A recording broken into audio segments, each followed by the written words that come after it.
तुम्हाला माहिती आहे का, 2 ओरिओ बिस्किटपासून तुम्ही खूप सारे असे मिनी लावा केक किंवा मिनी आप्पे चॉको बनवू शकता. कसं? चला रेसिपीला सुरुवात करूया. सगळ्यात अगोदर 2 ओरिओचे बिस्किट पाकीट घेतलेले आहेत.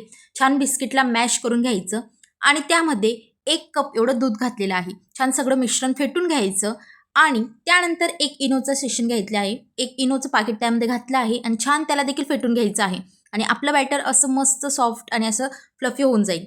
त्यानंतर अप्पे पात्र घ्यायचं आहे. त्याला तेल, तूपने छान ग्रेस करायचं आणि हे छोटे-छोटे जे पिठाचे गोळे आहेत ना, तर ते घालायचं बॅटरचं आपलं. बॅटर घातल्यानंतर त्यामध्ये डेअरी मिल्कचे तुकडे घालायचे आहेत, जेणेकरून आत ते मस्त छान असे खायला लागतील. त्यानंतर अप्पे तयार आहे. आलटून-पलटून दोघी साईडनी शेकून घ्यायचं आहे. तयार आहे तुमचे सोपे घरच्या घरी मिनी लावा केक किंवा मिनी चॉको लावा केक असं देखील म्हणू शकता किंवा चॉकलेट आप्पे. चला रेसिपी आवडल्यास लाईक करा. अशाच व्हिडिओसाठी माझ्या चॅनलला सबस्क्राईब करा आणि पेजला फॉलो करा. Thank you for watching.